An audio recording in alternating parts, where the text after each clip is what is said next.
He who sacrifices his conscience to ambition burns a picture to obtain the ashes. Leadership, a quality that few people possess in this world. Leaders have the rare ability to inspire and charm others around them, but at a leader's core is their ambition, which ultimately drives them forward.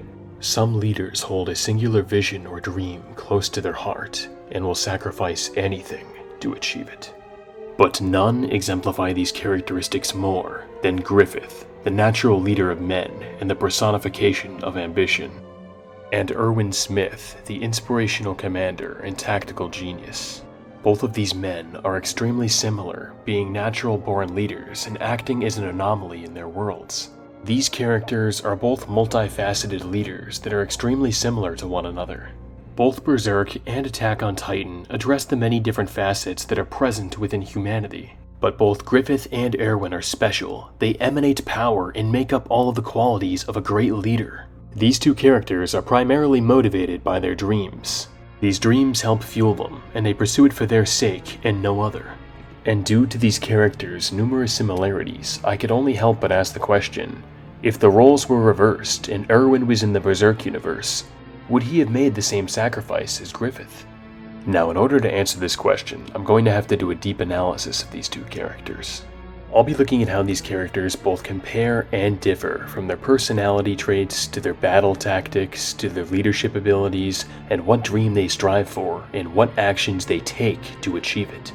Naturally, this is going to involve some plot-heavy material, so you should be aware of spoilers. But now, without further delay, let's answer the question, would Erwin Smith sacrifice his comrades for the sake of his dream?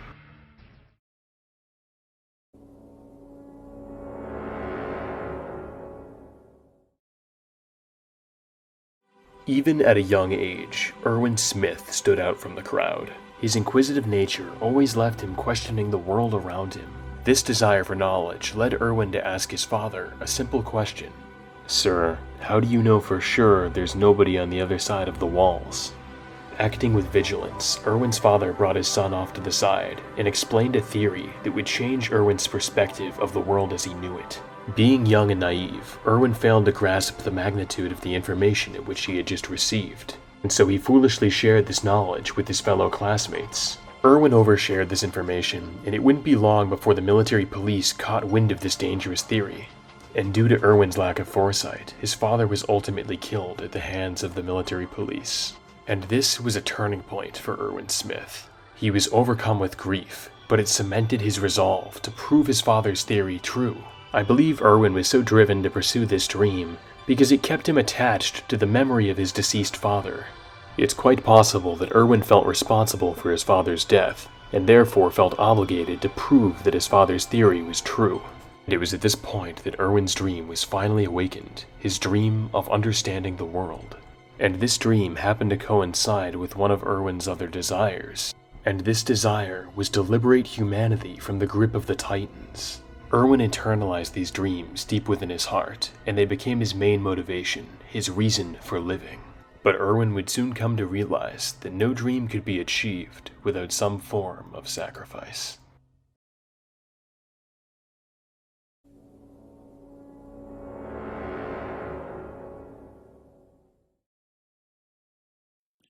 Griffith was born into an impoverished setting. He lacked social standing and was not part of the elite class.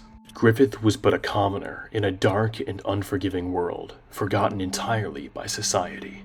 Despite being a man of common birth, Griffith aspired to climb to greater heights. And as fate or causality would have it, Griffith was the man destined to obtain the Crimson Behelit. And whoever holds this item in their possession, by providence, is destined to conquer the world.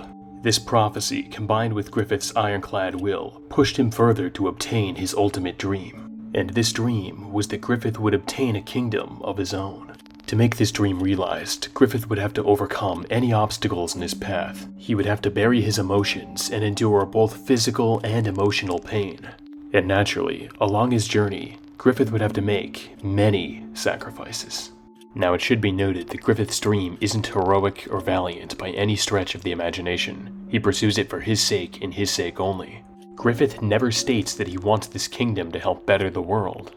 It's not about liberation or freedom, such as Erwin's case. Griffith just simply wants a kingdom for himself. But while Griffith's dream is self-serving in nature, it's not entirely without its benefits. Griffith's dream is a force so large that it collectively binds people together. Their hopes and dreams are little fires bound to one another. And these little dreams, or fires, fuel the biggest fire of all, the inferno that is Griffith. And it's because of this shared dream that the members of the Band of the Hawk have a deep sense of camaraderie and brotherhood amongst their ranks. The Band of the Hawk is not just a simple mercenary group. They formed a cohesive unit and a family. Griffith's charisma, skill, and ambition propelled him to a height that people could only dream of reaching. Griffith was beyond charismatic. He acted like a torch in the darkness and illuminated the pathway for thousands to follow him. But it's inevitable that the brightest lights will often cast the darkest shadows.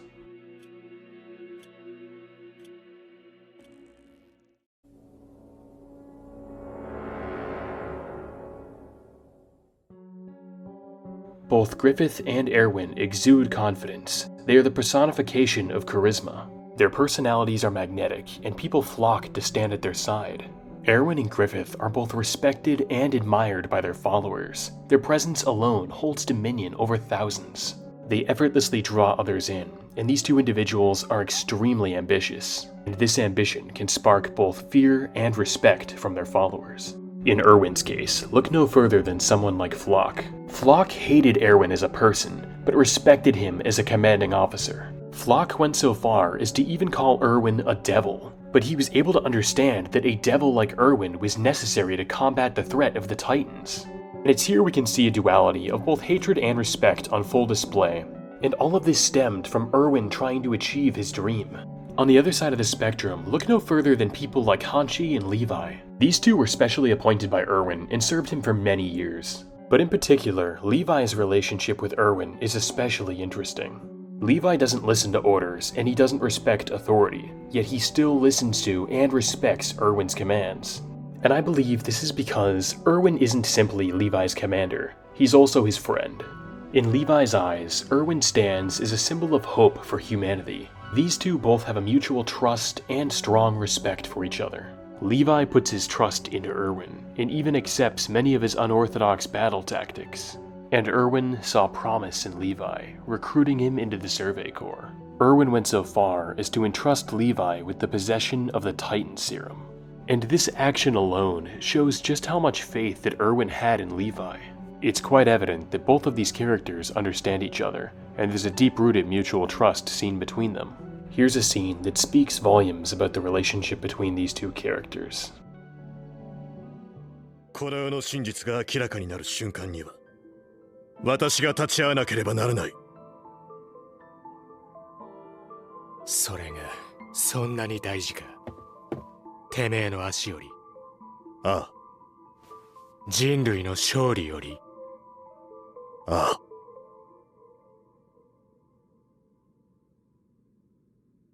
そうか。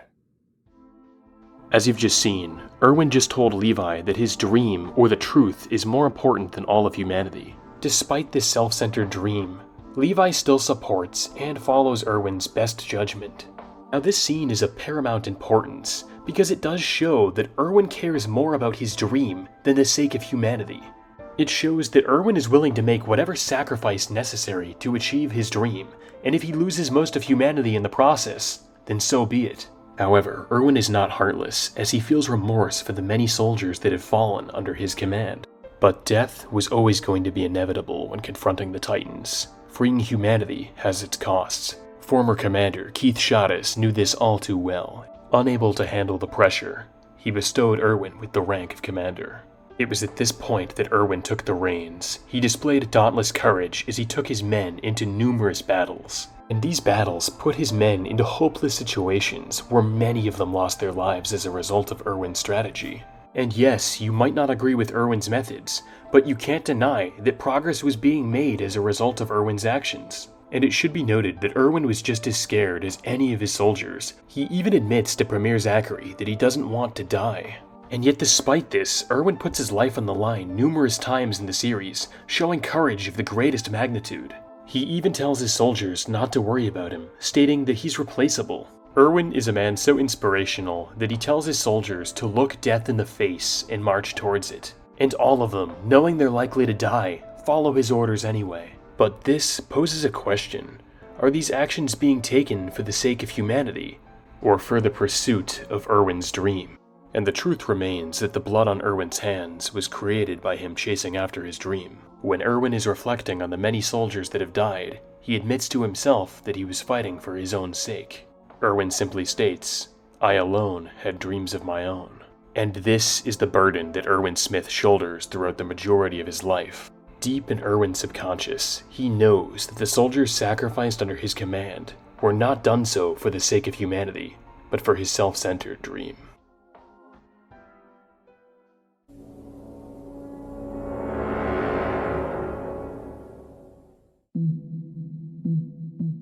There's no contemplating the fact that Griffith is an angelic figure. Griffith is a man who radiates elegance. His presence is so refined, it looks as though he stepped out of a mural. Griffith has a kind disposition and a warm smile that infatuates many. But Griffith's appearance isn't the only alluring quality that he possesses.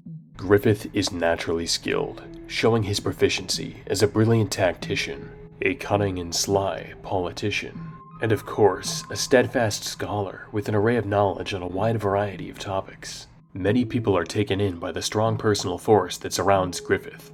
Griffith is quite articulate, and he's able to make his energy felt by his many followers. It's revealed by Judo that these qualities, along with Griffith's mysterious nature and charisma, are the main factors for why his men so loyally follow him. It should be noted that Griffith's enigmatic nature makes it difficult for his men to ascertain what type of a person Griffith is. Griffith has many followers, all with a range of different backgrounds. Some of Griffith's most notable followers are people like Corcus, Pippin, Judo and Rickert, and of course, Casca. Griffith is possessive of his men, believing that they live to serve his cause. Griffith views his men as nothing more than stepping stones to help him fulfill his ultimate desire. Griffith even reveals to Princess Charlotte that his men, while loyal and devoted to his cause, could never be considered his friends. I believe these words are only partially true, as there are two clear exceptions to this. One would be Griffith's relationship with Casca. Whether or not you believe Griffith had feelings for Casca, it's indisputable that the two shared a close relationship. What's worthy of notice is the scene before Griffith activates his Crimson Behelit. Before the Behelit activates, Griffith fantasizes about a life with Casca, but Griffith repels this fantasy in pursuit of his dream. But out of all the thousands of comrades, and tens of thousands of enemies, only one man could obscure the vision of Griffith's dream. Over years of combat, Guts and Griffith developed a deep bond between them. The first time that Griffith saw Guts was when he defeated Bezuzo on the battlefield. And from this point on, Griffith was captivated with Guts. And it's through Griffith's relationship with Guts they were able to see a more possessive side of his personality take hold. For the first time, Griffith has something that he cares about aside from his dream. It's clear that Guts is special to Griffith. Griffith considers him a friend and very much favors him. When Guts is in a dangerous situation, it's shown that Griffith has great concern for his well-being. When Guts is in peril, Griffith acts irrationally, even willing to put his own life at risk in hopes of saving him. And this can be seen most notably in the Nosferatu Zod fight. Another example would be when Griffith goes back to retrieve Guts after conducting a raid on an enemy castle. In both of these cases, Griffith puts his life on the line for the sake of Guts, but it doesn't help him further his dream.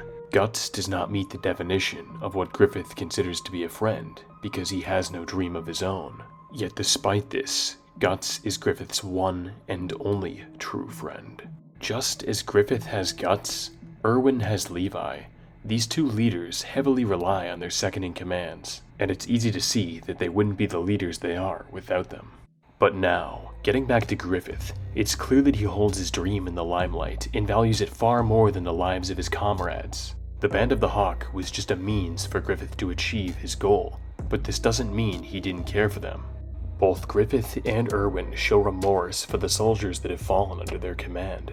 There are even depictions of these two leaders standing atop a mountain of corpses from their fallen soldiers. This depiction is a metaphor for one's ambition, and both of these leaders have ambition in spades. But this shines a light on the fact that Griffith had some sort of attachment to his soldiers, even if it was small. Now, something that would contradict this would be when Griffith tells Casca that he doesn't feel responsible for the men that have lost their lives under his command. But this is not true, as Griffith is fully aware that he's had to step over the bones of the deceased in order to achieve his dream, and there's no disputing the fact that Griffith feels somewhat guilty about this. Griffith may put on a brave face when he leads his men into battle, but the truth remains that these deaths affect him. Griffith even states that it was his dream that killed a small boy who joined the Band of the Hawk. It's apparent that Griffith doesn't know how to confront these emotions, and at times he's even been shown to self-harm.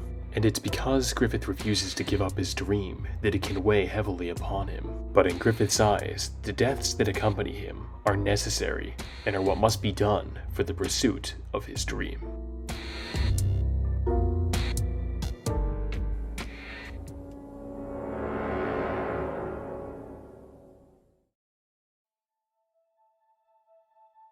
Erwin Smith is a man who has seen much and sacrificed many.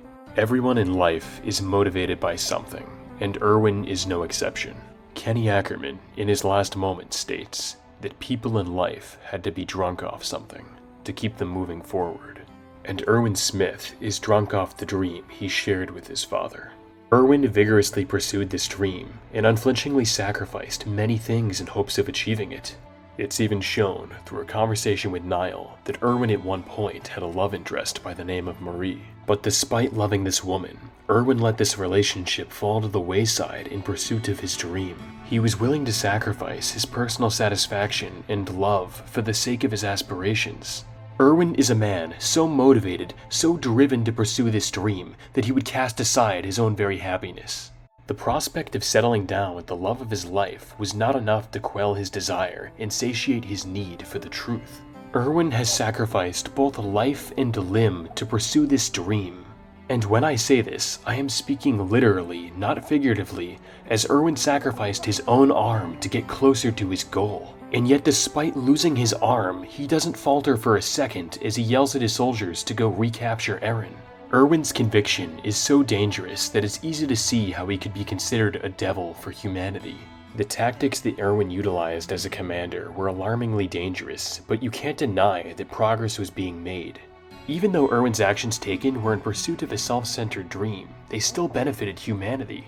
These actions, like detaining the female Titan, participating in a coup d'etat by overthrowing the government and replacing the acting crown, and of course, retaking Walmaria. And these actions cost the lives of many, but they acted as stepping stones to unlocking the mysteries of the world. Erwin tells his soldiers to give their hearts to humanity. He asks his soldiers bluntly if they're willing to forfeit their lives for the sake of humanity. But Erwin himself says that he doesn't want to die, putting himself above humanity. It's shown to us that there are many times that Erwin wanted to give up, but it was only his dream that pushed him forward, not humanity. And it's clear that Erwin feels guilty about this. He even tells Levi that he fooled his comrades. So with all of these things Erwin has said, does it make him a hypocrite? I would argue no. Erwin, despite being a commander, put himself on the front line of the battlefield and shared the same risk as every single soldier. As someone who served in the military, all I can say is, God, much respect for Erwin and his balls of steel. We need more leaders like you. But regardless, it's clear that Erwin doesn't mind taking risks, and he's fine with putting himself in hazardous situations. Erwin even states that he doesn't mind being used as bait, and he does it. Erwin uses himself as bait against the 15-meter armored Titan who's built like a brick shithouse. But Erwin's greatest sacrifice by far occurs during his final moments. In this scene, it's one of the first times we see Erwin's proud demeanor falter. Up until this moment, Erwin's dream has coincided with humanity, but now this is no longer the case. Now Erwin can no longer lie to himself. He must make a choice between his dream and humanity, and he is visibly torn up attempting to do so. After years of advancing towards this dream, it's finally within Erwin's grasp, and yet he still can't reach it. It's apparent that in this moment, Erwin is extremely conflicted. He wants nothing more than to go to the basement and discover the truth he's been pursuing his whole life. But Erwin is awash with guilt. as he feels liable for the thousands of comrades that have lost their lives under his command. And while Erwin feels responsible, he's so conflicted that he's simply unable to act. And Levi can tell that Erwin is struggling between the dilemma of his dream and the sake of humanity, and so he steps up and makes the decision for him. And what I can only describe is a powerful display of emotion. Levi tells Erwin to give up on his dreams and die for them, to lead the recruits straight into hell while he takes down the Beast Titan. And in that moment, Erwin's conflict subsides. For the first time, Erwin sheds his underlying ambition, his goals, his interests, and his dream, so he can give his heart to humanity. Those words spoken by Levi might be considered cruel on a surface level, but they were exactly the words that Erwin needed to hear in order to walk away from his dream. And after hearing these words, Erwin simply looks up and says, "Levi, thank you." It's at this point that Erwin delivers one of the most motivational speeches of all time. And I'm not gonna lie for a second, this scene was emotional as hell and it gave me goosebumps. And my favorite line by far, "Because my soldiers do not buckle or yield when faced with the cruelty of this world." Man, Erwin is both inspiration and motivation personified. All of these soldiers are filled with hopes and dreams of their own, and they know that if they step onto the battlefield, they are going to die. Yet despite knowing the risks and understanding that this is a suicide mission, they follow Erwin into battle anyway. This scene gave birth to a hero and cemented the legacy of Erwin Smith, a man who gave his heart for humanity.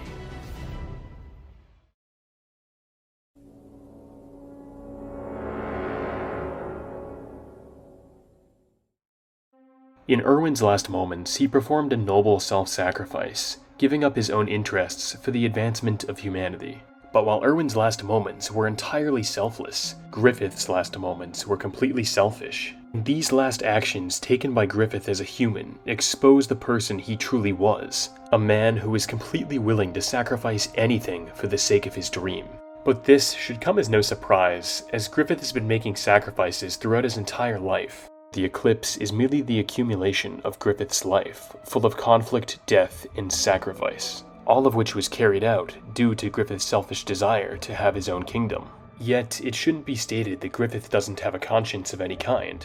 Throughout Berserk's run-through, Griffith commits many barbarous acts, and it clearly takes a toll on him. He even asks Guts if he thinks he's cruel. So it's clear that to an extent, Griffith contemplates the morality of his actions, and he does care about how people view him. Despite this, Griffith is still able to conceal his emotions fairly well, and he makes many sacrifices throughout the series. And one of the most prominent examples of these sacrifices is when Griffith sacrifices his body to Lord Ganon. And we know that this had a profound effect on Griffith. He even goes so far as to asking Casca if he's dirty. And Griffith justified this action by saying that it was entirely necessary to help expand the Hawk's army. Griffith explains to Casca that this action was an easy means of acquiring the appropriate provisions, resources, and equipment needed to maintain an army. Griffith's overwhelming desire to pursue his dream pushed him into making this act, but it's clear he didn't enjoy it. But this would not be the last time that Griffith would encounter Lord Ganon. At the Battle of Doldrey, the Band of the Hawk beats the Empire of Tudor, and Lord Ganon is left at Griffith's mercy. But instead of sparing Ganon's life, Griffith swiftly kills him. But Griffith doesn't kill him out of retribution. Griffith kills Ganon to repress any rumors of their past relationship together. If these rumors were to spread, it would deprive Griffith of his shot at the throne and achieving his ultimate dream. And this scene really highlights the depths that Griffith is willing to sink to in order to achieve his dream. He's willing to take out anything and anyone that stands in his way.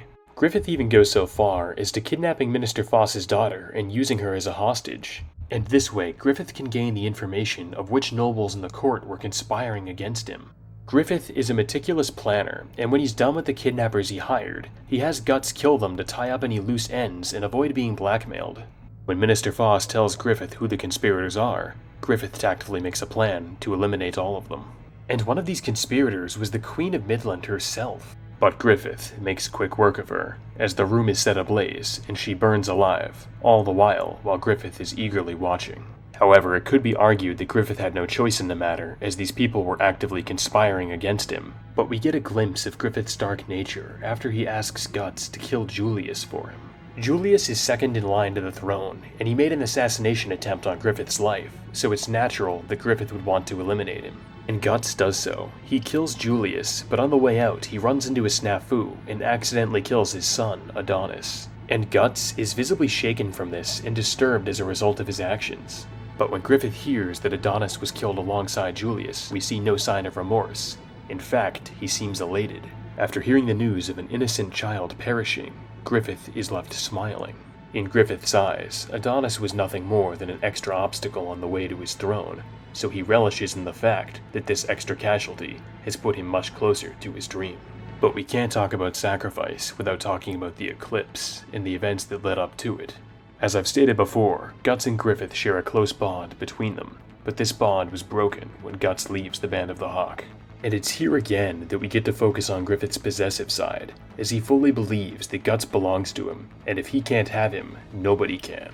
But Guts defeats Griffith in the duel, breaking both his sword and his spirit. Griffith is left distraught, lying in the snow, as he watches the one man he considered to be a true friend walk away from him. Griffith is overcome with emotion, and his judgment is clouded as a result. Acting irrationally, Griffith sleeps with Princess Charlotte, and because of this, Griffith is charged with treason and is sentenced to be tortured in the dungeon. But what I find most notable is that even when Griffith is enduring brutal torture, and even when he's sleeping with Princess Charlotte, his mind still lingers, and he can only think of Guts. I don't think it would be hyperbole to say that Griffith was only able to endure this torture because he was thinking of Guts. Guts, in a way, was Griffith's anchor to sanity. But when the Band of the Hawk comes back to rescue Griffith, it's shown that he's quite resentful. At this point, Griffith is a shell of his former self, no longer a charismatic leader, now a broken man who's left feeble and weak after a year of torture. It's shown that Griffith harbors animosity towards Guts as he blames him for his own downfall, and upon their reunion, Griffith even goes so far as attempting to choke Guts. And this is yet another scene that pulls back the curtains and allows us to see Griffith's dark nature. But after Griffith's rescue, he's still haunted with the memory of his dream. Griffith is desperately clinging to the ashes of a dream that has long since gone up in flames. In a hopeless attempt to rekindle his dream, Griffith grabs the reins of his carriage and makes his way towards the castle. However, Griffith's dream still eludes him, and he comes crashing down into reality. Griffith is violently thrown into a lake, and his body becomes even more mangled as a result. Griffith can barely move his body. He can't even speak. He can only laugh at the pathetic person he's become. Griffith acts out of desperation. Knowing his dream is unattainable, he attempts to take his own life. But before he can successfully do so, the Crimson Behelit returns to his possession.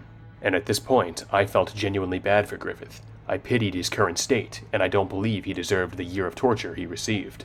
Yes, some of the actions he had taken in his life were selfish, but they could be excused or pardoned. But the next actions that Griffith carries out are absolutely unforgivable. Through blood-soaked tears, Griffith's Crimson Behelit activates and transforms the field they were standing in into a landscape straight out of hell. And it's here that we meet the guardian angels of desire, the 4 members of the God Hand, Slan, Ubik, Conrad, and Void. They offer Griffith a choice: sacrifice the Band of the Hawk to fulfill his dream, or live out the rest of his days as a broken man. Thereafter, Griffith is brought to the sacrificial altar, where he's reminded by Ubik and Conrad how much he sacrificed to get to this point. And if Griffith doesn't make this last sacrifice, all the actions he took in his life would be for nothing. In Griffith's eyes, the Band of the Hawk was willing to die for his dream, so why shouldn't they now? Griffith latches onto his ambition and the chance of reviving his dream. Griffith embraces his inner evil as he sacrifices the Band of the Hawk, his own flesh and blood, for the sake of his selfish dream. And due to Griffith's will, the threads of causality are firmly bound in place. And this leaves the Band of the Hawk in a completely hopeless situation, left to be slaughtered by demonic creatures that I can only describe as pure nightmare fuel. But while Griffith's men are being viciously killed, he's reborn as Femto, the 5th member of the God Hand. And if it wasn't bad enough that Griffith sacrificed all of the people who dedicated their lives to help him further his cause, there's even more. Griffith's first action upon being reborn is absolutely disgusting and inexcusable. Griffith, now Femto, brutally rapes Casca, violating her in the worst way possible, all the while forcing Guts to watch in agony. And after this, Casca is left both physically and psychologically broken, and all of this could have been avoided. Griffith did not have to sacrifice the Band of the Hawk. In Berserk, there are events that are predestined or fated to occur, and the eclipse is one of them. Griffith's life has clearly been influenced by the flow of causality. This is extremely evident when Griffith's Crimson Behelit saves him from the wrath of Nosferatu Zod, or when Griffith's Behelit shields him, blocking a poison arrow that would have otherwise taken his life. So yes, Griffith's life has been altered by forces out of his control. It's evident that there was a path laid out for Griffith, and he was always fated to meet the God Hand. But despite all of this, Griffith made this choice of his own volition. This was not an ultimatum, but a decision that Griffith willingly made, and all of the rationale and justifications in the world will never remedy what Griffith has done. Griffith was a man who condemned his men to be massacred and sacrificed his very own humanity itself for the selfish pursuit of his dream.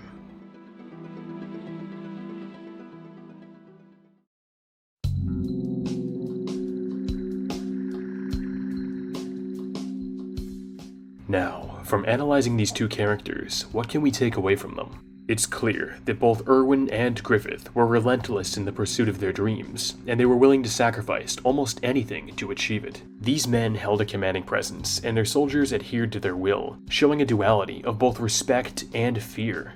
Erwin and Griffith were extremely similar, both of them being inspirational and charismatic leaders who held influence over many. Despite being hardened warriors, both Erwin and Griffith maintained strong bonds with their second-in-commands, being Levi and Guts, respectively.